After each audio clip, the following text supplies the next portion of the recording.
Are you all right? Are you okay? I'm all right. I'm okay. These things happened 2 years ago or further back than that. Okay. Are the boys okay? The boys are fine. They are on their journey and chasing their dreams. So boys are okay. I'm okay. No one's about to jump off a cliff, right? But I'm on my healing journey.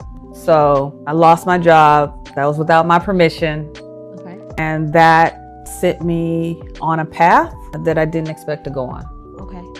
So was the transition something you chose or something that happened to you? It happened to me. Probably would have never chose it. And that's probably why it happened, because God knew that I was never going to walk away from a job that was killing me. And the only way to get my attention is to close the door. He closed the door on me and it changed everything. Wow. Okay. So were there moments of denial, resistance, or bargaining in the beginning process? Definitely denial. I believe I was in denial for probably almost a year after it happened. I still could not believe that it had happened. And I think it's because that time in my career, I was at the top of my game. I was winning awards, being flown to Washington, D.C. I was guest speaking. I was bragging on you. So all around the world, guest speaking at different events. Mentors for women. Yes. I remember all of that. I was at the top of my game.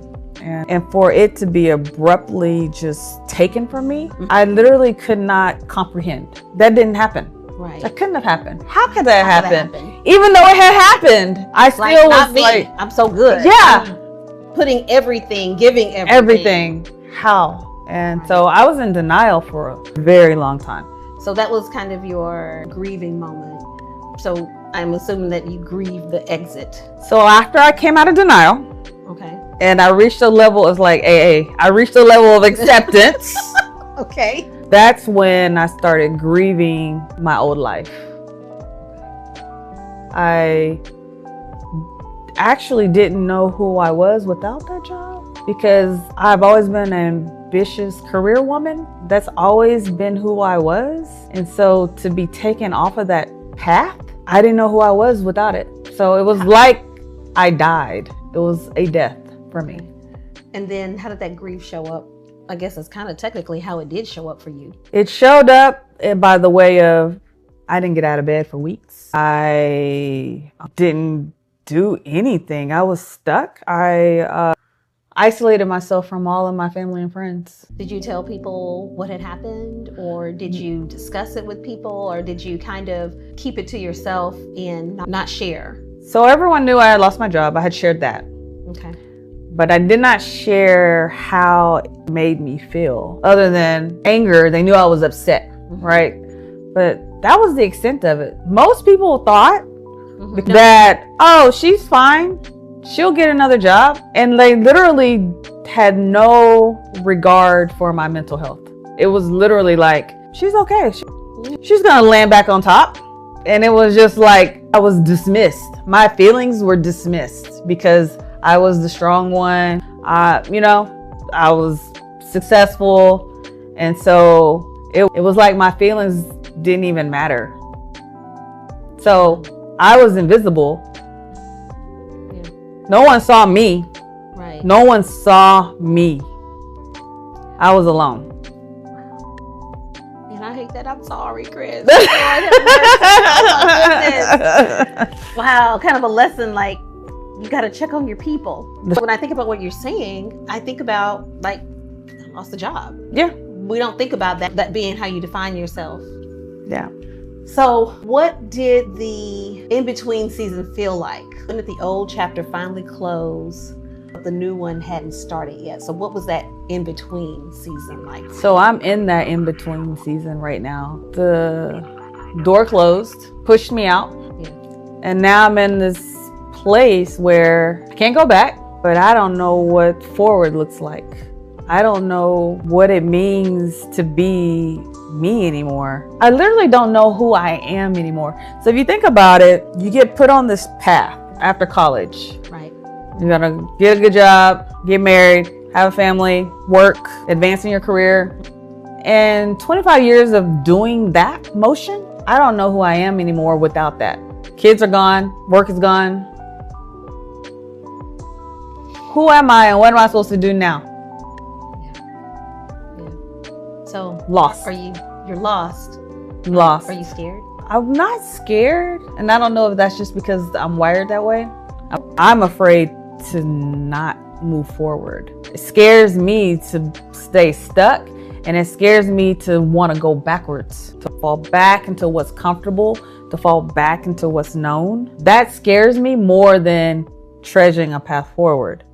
But the unknown, this is the first time in my life where I'm out of control. I don't know what's going to happen next. How do you live like that? It's an adventure. Everything's an adventure.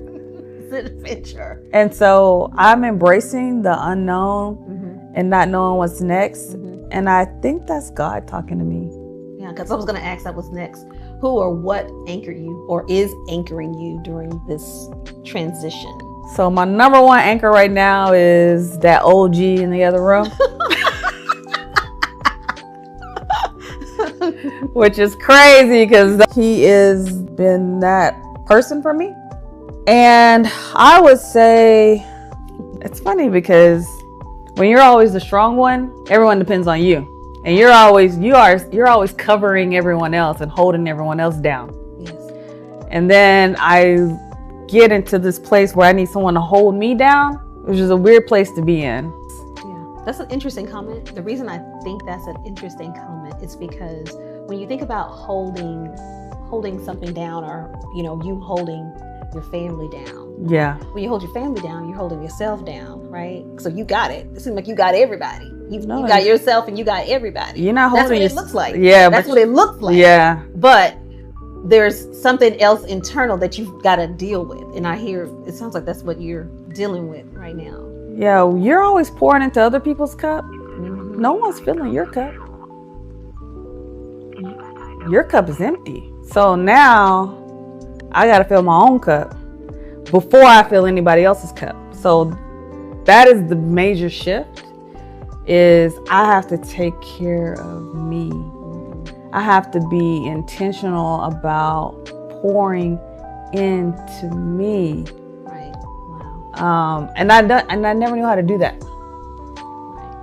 We're not taught as women, Black women, True. to take care of ourselves. Right. We are nurturers. We take care of everyone else at our expense. We will be dead tired. And it doesn't matter because we're going to take care of everybody that needs to be taken care of. Yeah. I think that's an extension of our history. Yes. I do. Yes. Oh, it's generational. Yeah, for sure. For sure. But there are clues that tell us that, you fly on an airplane. Yeah. The first thing they say, there's an emergency, put your mask on first. And then you get everybody else. Yes. And we don't put our mask on. Don't put the oxygen on. We don't take the oxygen. Yeah, wow. But now, I mean, I hate to be selfish, but my oxygen going on first.